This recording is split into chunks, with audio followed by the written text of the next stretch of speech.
Mag-ina, magkaribal sa iisang lalaki? Nakakagulat pero ito ang nangyari kila Jessica at Lorena. Pero sino nga ba ang tama at sino nga ba ang mali? Pag-usapan natin yan dito sa Tadhana.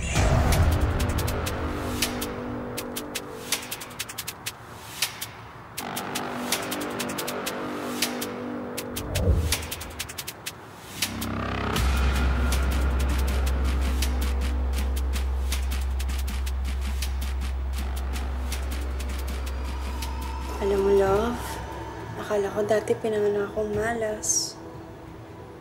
Pero lahat yun nagbago nung nakilala kita. Bakit? Ako din naman, swerte ako sa'yo ah. Alam mo, wala na akong hanapin iba. Dahil sa'yo, tumino ako. Talaga? Sabi mo yun ah. Walang iba. Walang iba. Ikaw lang. Graduate na ako sa pagiging babaero ko, no? Mahal na mahal kita. Mahal na mahal din kita, love. Sukma naman. Paisa pa nga ako. Sige na, isa lang. Ano ba? Oo, bakit?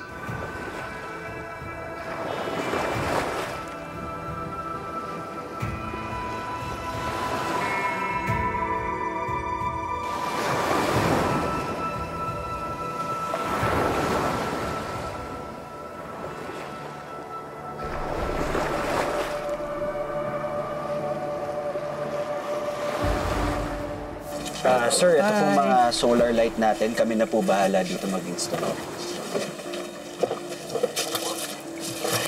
Oh, sarap talaga ng sales meeting pa. Bukod sa nakaka-travel ka na, kumikita ka pa. Ang ganda dito, pare. Ganda. Chicks. Sir? Thank you for accepting this deal. Promise ko po sa inyo, mga 2 to 3 days mapapadala na po namin lahat ng ilaw na orders niyo. Good. Para naman mapalitan yung mga ilaw ko rito. Substandard kasi yung nilagay ng dati kong supplier eh. We won't let you down, sir. Sir, paano ba yan? Mauna na po kami kasi babiyahe pa kami ng Manila. Why not stay here for the weekend ba? Para naman ma-experience nyo kung gaano kasaya dito sa Isla Ligaya. Oo nga naman, pare. Nandito na tayo eh. Ano? Para naman malaman niya kung bakit sikat na sikat tong isla ko ba? Lahat ng taong pumapasok dito, literal na lumiligaya. No?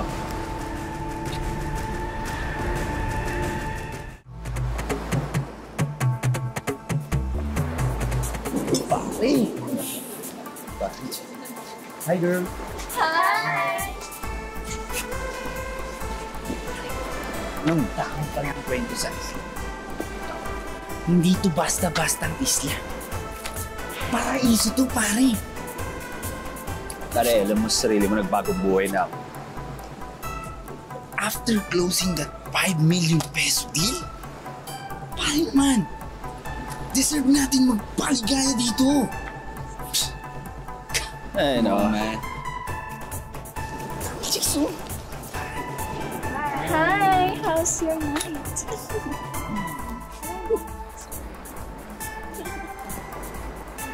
Oo naman. Take it off! Take it off! Ayan, take it off na. off! Ay, di. Okay lang. Okay lang. Pare, yan ka niya. Sige lang. Go lang. Enjoy.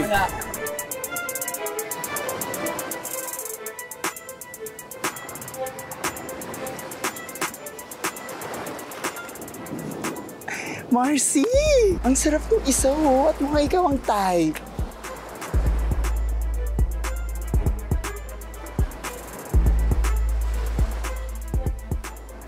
Tititigan mo na lang ba ako buong gabi?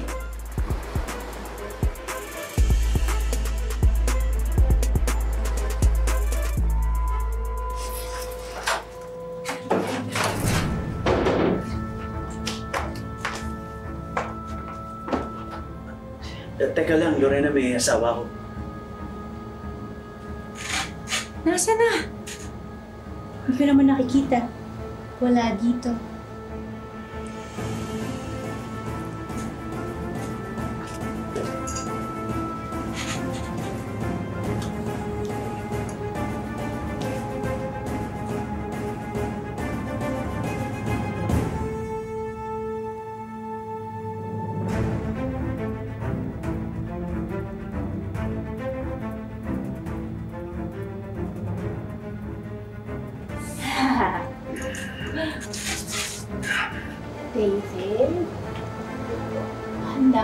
mahal mo.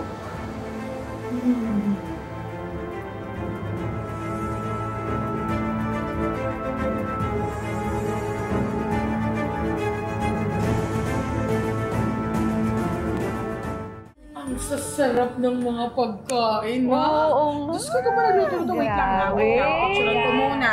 Ayun, no? Ikaw nagluto lang, ha? Grabe. Oo, syempre ako. Diba? Ay, naku. Iba ka na talaga, Jessica, ha? Naku, umasensyo ka na talaga. Napakaswerte mo talaga sa asawa mo. Uy, buti na lang di mo pa kami nakakalimutan, ha? Uy! Diba? Grabe naman kayo. Pwede ba naman yun? Kayo ni tita ang kumupkup sa akin nung inabandon na ako ni nanay, no? Touch mo. Pero alam mo, anak, minsan naiisip ko, kumusta na kaya impact ang nanay mo, no? Bakit tulala ka dyan? Nabitin kasi ako kagabi. Sobrang galing mo eh. Pwede naman nating ulitin mamaya bago ka umuwi.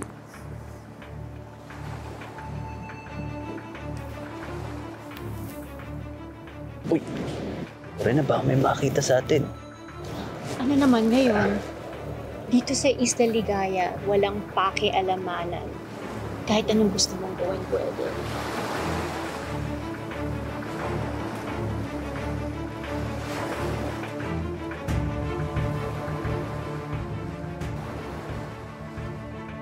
Uuwi ka na ba talaga mamaya? Alam mo, kahit ayoko, hindi pwede. May asawa ko.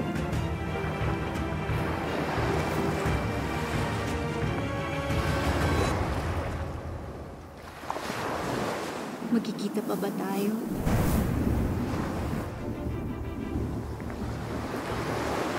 Oo naman. Dadalawin kita dito sa isla.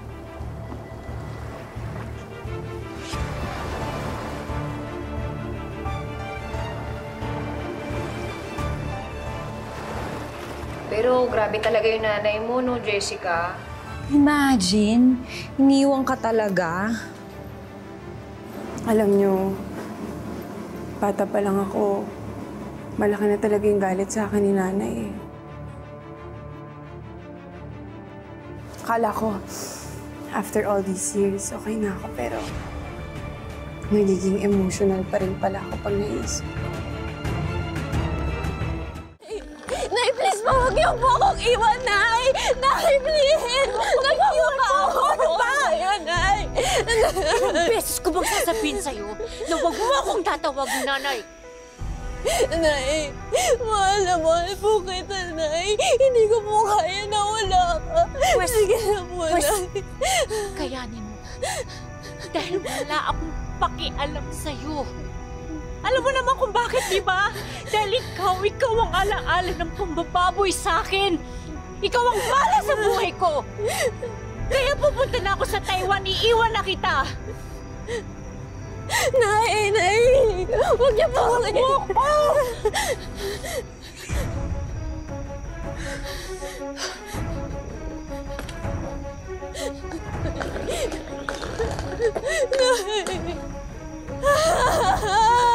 Nay!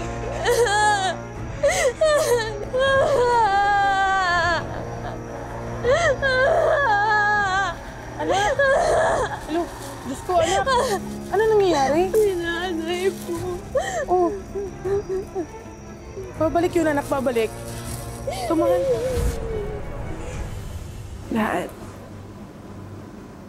Lahat ginawa ko para kay nanay. Pero iniwan niya pa rin ako. Pero kahit ganun siya, mahal na mahal ko pa rin yun. Kasi iniisip ko na kahit na anong galit niya sa akin, pinili niyang ituloy yung pagbubuntis sa akin. Pinili niyang ituloy yung buhay ko. Kaya siguro, di ba, deep inside, meron pa rin siyang pagmamahal na natitira para sa akin.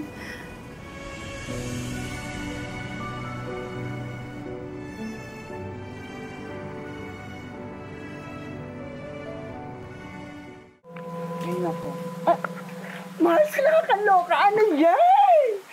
Boxers yan! Hey, David, binigay niya sa akin to, souvenir daw. Diyos ko, Marcy. Isang weekend pala kayong nagsasalo. Bakit parang sinasamba mo na agad?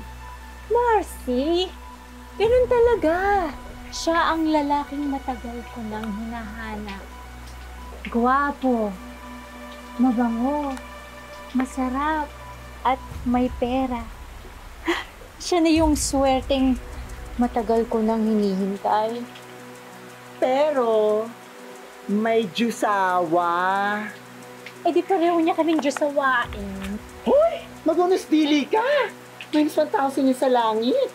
Marcy, ikaw akala mo naman kung anong santa ka dyan. Parehas lang tayo, hoy!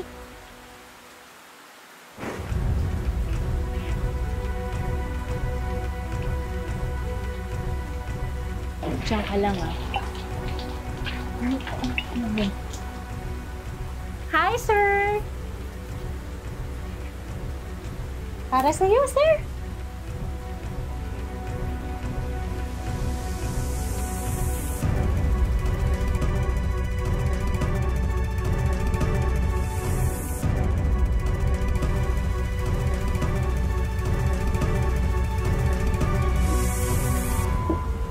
Sir, sige na, ibigay niyo na sa akin ang address ni David.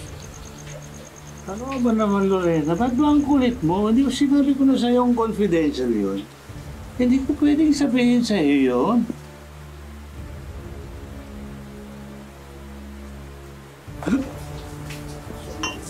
Sige na, sir. Uminom pa kayo nang hindi kayo masyado masungit. Tagay, tagay. Cheers, cheers. Cheers.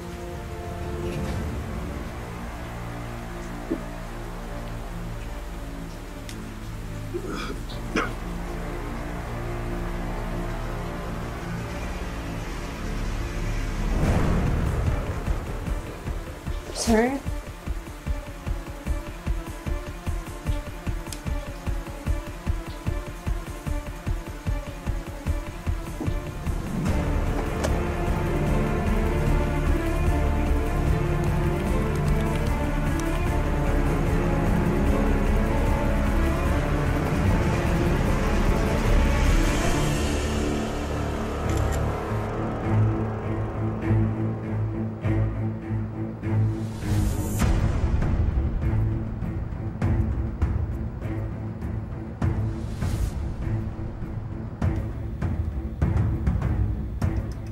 Love? Oh. Oh, love. Ito ha, na-prepare ko na yung mga papers mo. Tapos, ito, yan yung baon mo. Favorite mo yan. Adobo. Salamat, love. Thank you. Akin na nga yung kamay mo. Oh, bakit? Kanina ko pa kasi napapansin, parang ang dry. Lagyan natin ng oil. Tsaka para ma-relax ka. Yun. Sige, sige.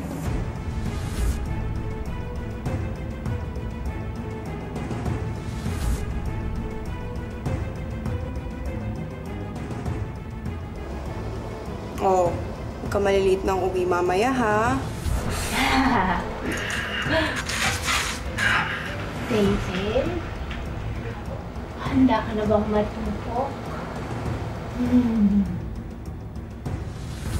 Gahanda ko ng dinner.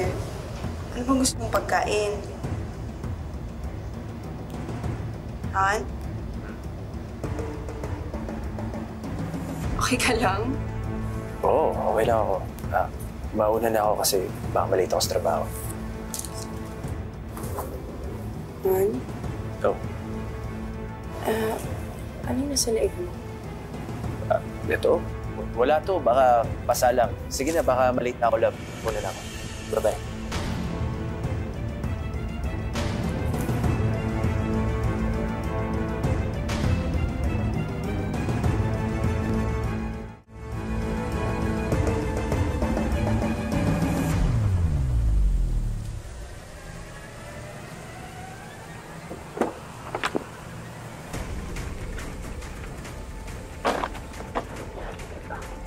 Ano ginagawa mo dito? Namiss kasi kita eh. Ako ba namiss mo?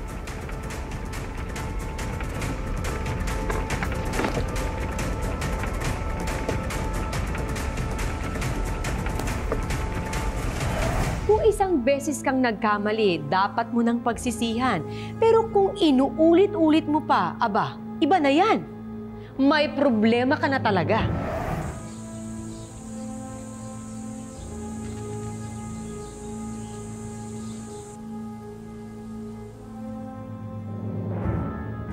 Sabi niya sa akin, masalang daw yung nasa leeg niya. Pero hindi ko alam. Parang ang hirap paniwalaan eh. Nako, Jessica ha, tayo mga babae, likas na malakas sa mga kutob natin. Lalo na sa mga lalaki na manloloko at mga kabit nila. Nay talaga oh. Baka naman pasanga lang yun. Huwag mo naman pag-awahin yung mag-asawa oh. Anak, graduate na ako niyan sa tatay mo, di ba? Diyos ko, at ang unang-unang leso na natutunan ko, pag may anay na ang bahay mo, dapat unahan mo na. Ipa-pest control mo na agad. Agahan mo na.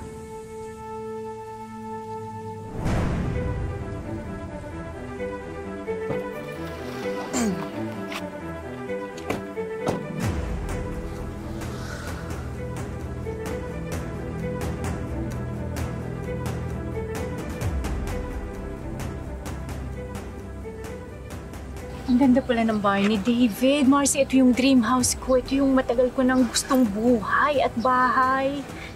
Marcy, ibang level na to. Kinakaroon mo talaga si David.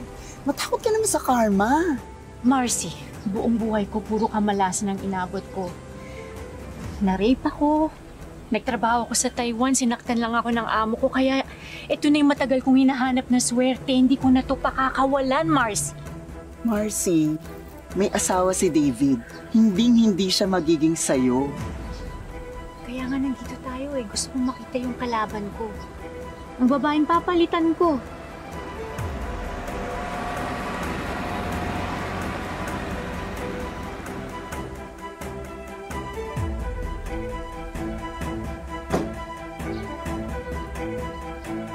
Love.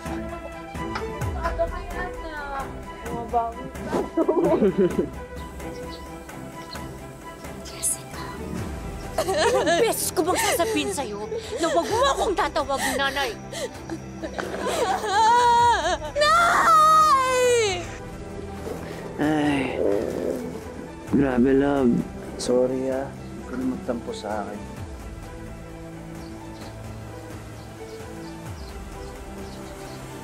Sino si Jessica? Pagkain agad yung bigat mo. Dapat nga ikaw may dala sa akin eh. Oo nga, no, wala eh. Ay, nako. Pero huwag ka mag-alala, ako magluluto, ma'am. Tara na. Tara. Marcy, sign na to. Tigilan mo na to. Who would have thought na yung asawa ni David ay yung anak na iniwan mo? Marcy, wala akong anak. Kahit na anong mangyari, hindi ko pwedeng tratuhin anak si Jessica. Mula noon hanggang ngayon, si Jessica ang malas sa buhay ko. Sa'yo may ipagpapatuloy mo pa rin yung affair mo with David? Kilabutan ka naman, Lorena.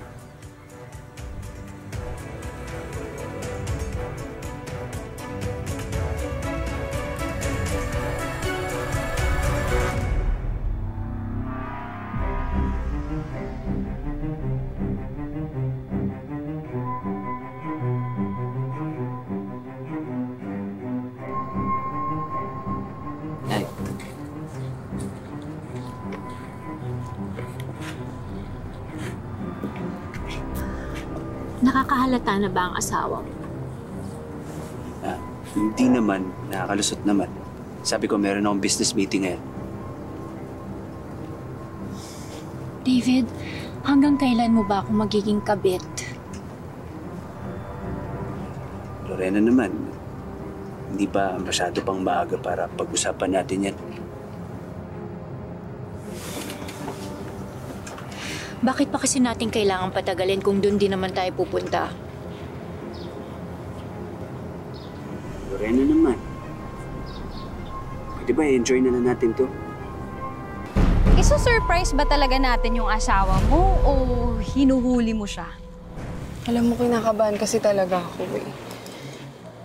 Napakalaki ng pinagbago ni David lately.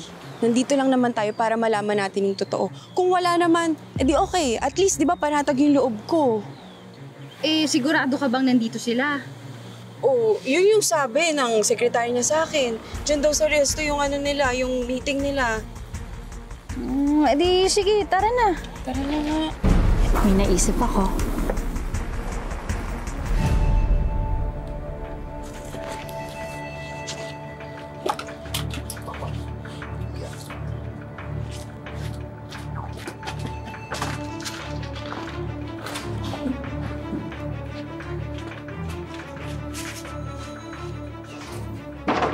Gagawin natin dito. Ikaw, anong gusto mong gawin natin? Kaya hindi kita makalimutan eh.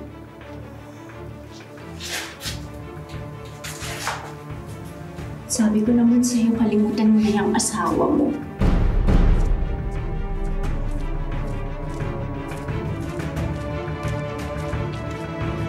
Be, parang wala naman dito si David.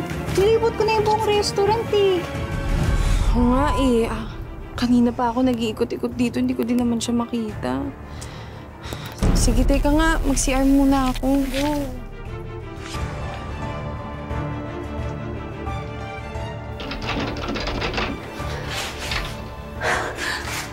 Ako kang mawala. Diyan ka muna, diyan ka.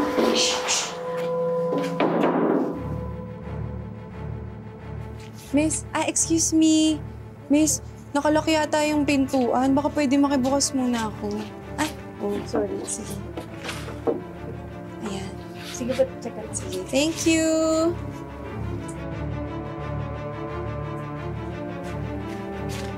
Ay, ayan po.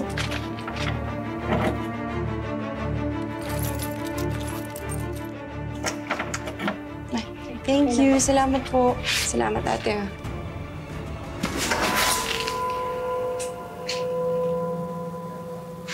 Nay? Anak? Jessica?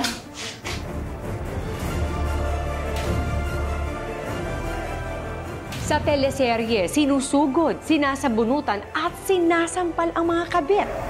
Pero kapag nalaman ni Jessica na si Lorena ang kabit ni David, labanan niya pa rin kaya? Ina, anak, asawa, sino ang mas matimbang? Pag-usapan natin yan sa susunod na Sabado. Ako po si Marian Rivera at ito ang mas pinalakas na tadhana. Napag-usapan kasi namin ni David na dito ka na ho titira. Di ba, love? Oo naman, love. Para makapag-bonding din kayo na nanay mo. Anak, maraming salamat. Sobra-sobra na yung binigay mo sa akin. Nay, hindi naman ho ito about sa shopping o sa mga damit. Gusto ko ho na makasama kayo. Gusto ko na mag-bonding tayong dalawa. Ang galing din ng plano mo no? Ngayon, hindi ko na kailangan magdahilan kay Jessica kapag nasasabi ka o sa'yo. David. Alam mo, parang nasa Isla Ligaya lang tayong dalawa. Alam mo yun, mas may thrill, di ba? Nay? David? Teka lang! Teka lang! Oy! Bitawan mo yan! Bitawan mo yan!